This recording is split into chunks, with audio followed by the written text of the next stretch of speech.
Well, let's start. The crystal skull.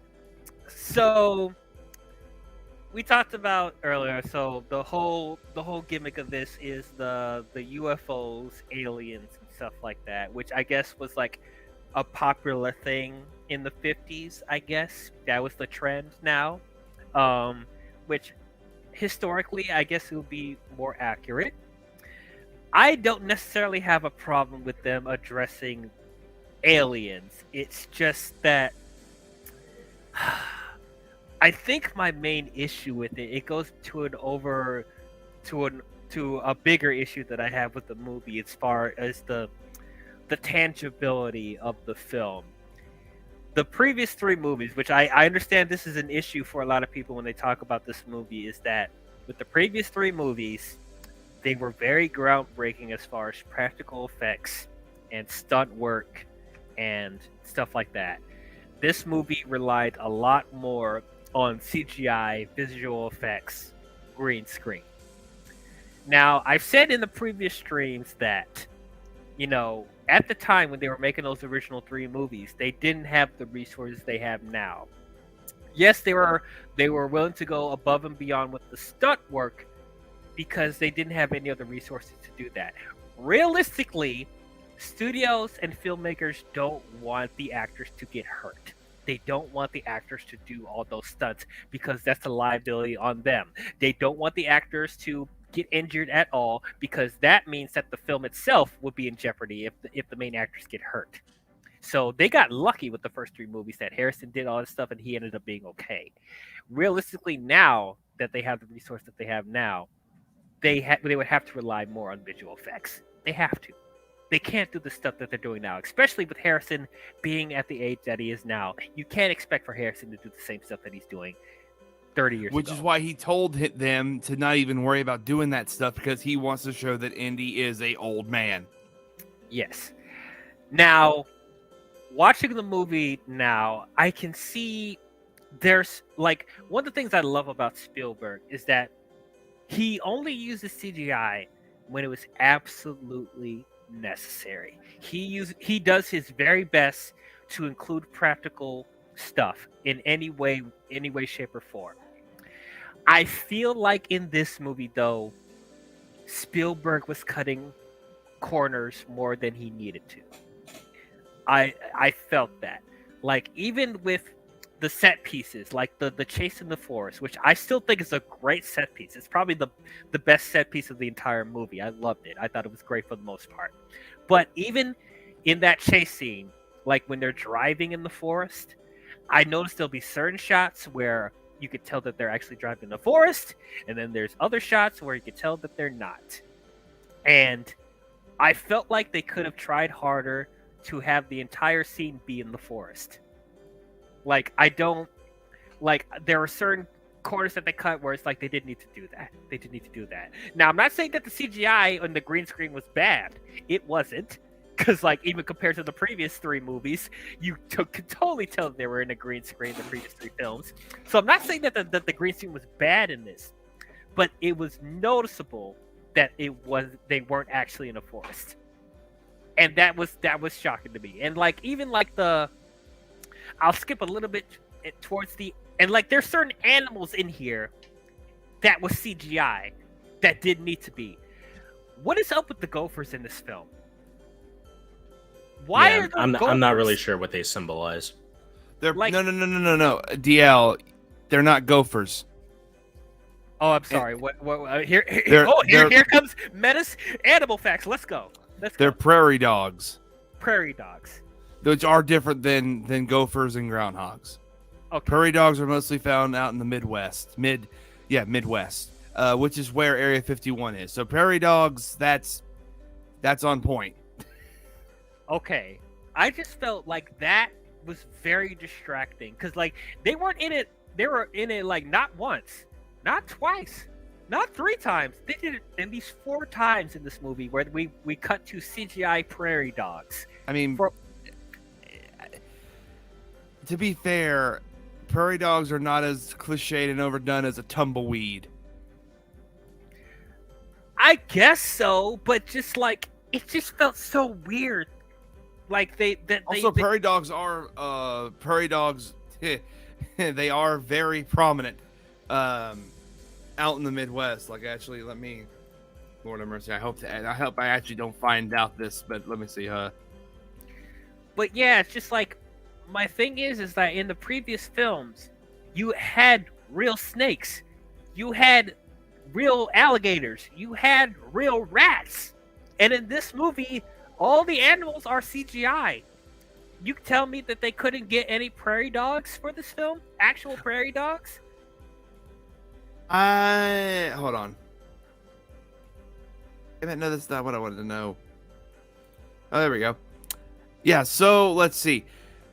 Well, that's recent numbers, but oh shit, that's actually terrifying. So then apparently prairie dogs numbers have decreased by over 95%. Today they may have numbers around 10 to 20 million. Uh-huh. Yeah, but let me but just as like prairie dogs are very, very commonplace in the Midwest. It's almost as it almost is like right next to tumbleweed. Or do you live in the West? Okay, do you have prairie dogs? Yes. Do you have a tumbleweed? Yeah, you're in the West. So, okay. So with that being said, if they're so common in that area, why couldn't Spielberg and Lucas actually shoot real prairie dogs? I think doing it CG, you can animate how you want them to act versus training an animal. Again, it is sort of lazy, but I also understand it was probably a time save maneuver as well. Like, because you have to actually train the animals to do the movements you want,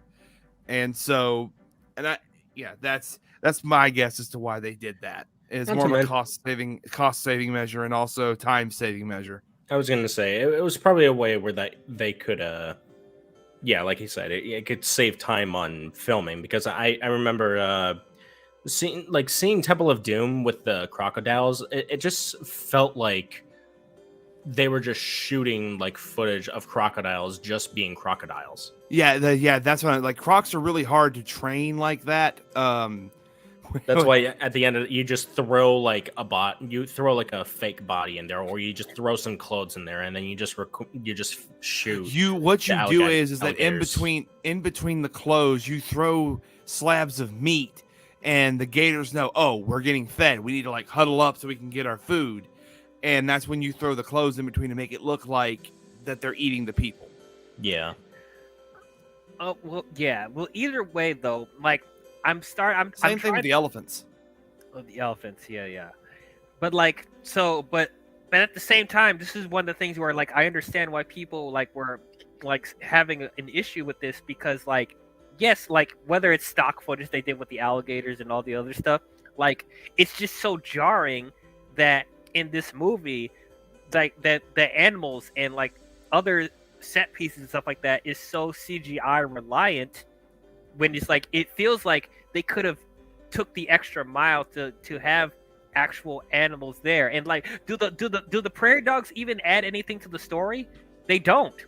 And it's just so weird that they're rendering these CGI prairie dogs to react like they're cartoons. Like they're watching Indy like getting blasted off in that freaking rocket. Like what was the point of having that shot? There was no need to have that. You mean the one where like they're like in front of like the rockets being shot in the background and the prairie dogs were in the foreground?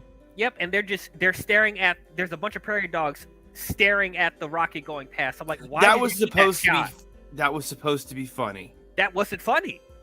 That was just like, yeah. man. I'm just telling you that it was supposed to be funny.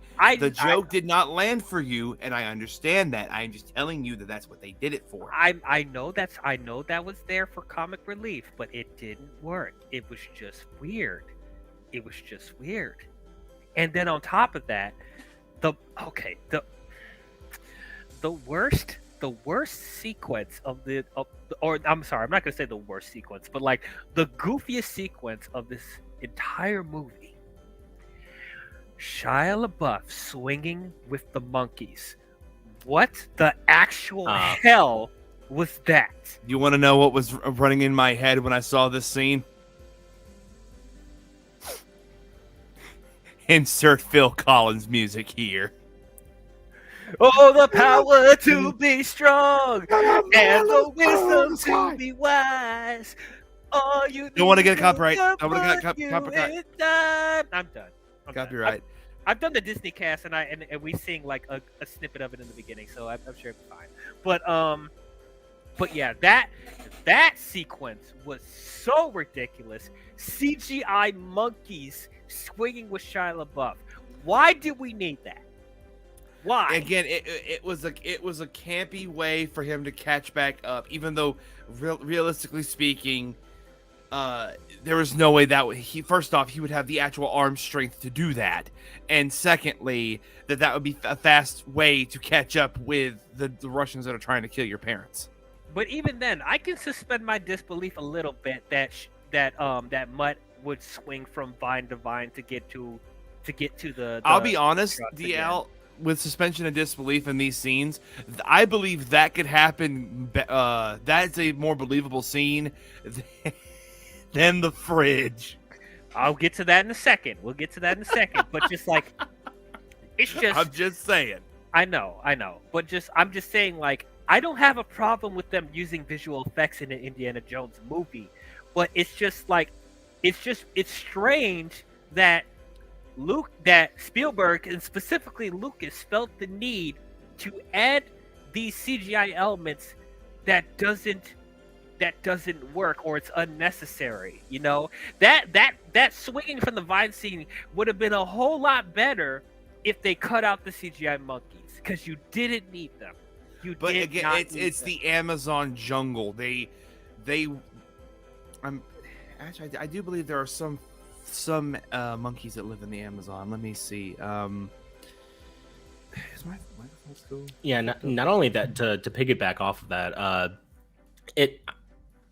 guess the thing that kind of caught my attention more than just the CGI of that scene, which I do agree does look a little ridiculous, but I kind of saw it in the context of, like, you know, maybe they are kind of wanting to make like Mutt Williams sort of like the new Indiana Jones, and this is sort of him like swinging around everywhere, kind of, you know, hinting, you know, hey, he's going to be, you know, the next in line or something like that, and that's the next Jones. I mean, hey, he's fencing with Spalko while they're driving, which I thought that was a really cool scene too. So it's like So I don't have a problem. And it with didn't them. come out. And it didn't come out of nowhere, because in a previous scene, he said he had mentioned that he was in fencing school. Yeah. So Right. this isn't like just some random, like, oh, he just knows how to fence now. Like, no, like this is pre-established. One line of dialogue did it, but it was pre-established. Anyhow, so also that was another scene that kind of made me think, oh yeah, we're definitely watching a George Lucas written film where we're just seeing sword fighting happening. It's just like, yeah, he's wanting to make Star Wars Indiana Jones. And I do think that it is a Lucas touch, but I do also feel like that's a Spielbergy type of thing that he would do as far as swashbuckling action. Like, that's something that he would do as well. Yeah. Just to say, there are 6 different types of monkeys that live in the Amazon: howler monkeys, spider monkeys, capuchin monkeys, squirrel monkeys, marmosets, and tamarins. I almost said Tamaranian, but we're not talking about Starfire species here. I'm about to say. Like what? Because someone could clip that out of context, and I am canceled. Oh boy, especially because we have a black Starfire. Yeah, that's exactly why I'm saying that. Anyway, Yeah. But yeah, But, so like- him speaking with the monkeys, I'm just saying there's so many different types of monkeys that live in the jungle. It's more believable than surviving an atomic explosion in a lead fridge. We're gonna get into that in a second, but I'm just saying I don't have a problem. Once again, I don't have a problem with them having prairie dogs or monkeys in here, but can we actually have real prairie dogs and monkeys? Because you went out of your way to get real snakes, real rats, real spiders for the previous 3 movies. I don't think that would have taken that much effort to get monkeys and prairie dogs. Didn't they correct me if I'm wrong, but for Raiders, didn't they have a real monkey? Yes. Yes, they that did. film? For Yeah. the because it was like the thing. Hey, look, it's the Arab with the music box and the monkey. Yep. And the monkey actually helped the Nazis get Marion too. So, yep. But like, yeah, I just felt that that's weird. Like, I don't have a problem with them using visual effects or CGI, but when it's absolutely necessary, and I didn't feel that was necessary.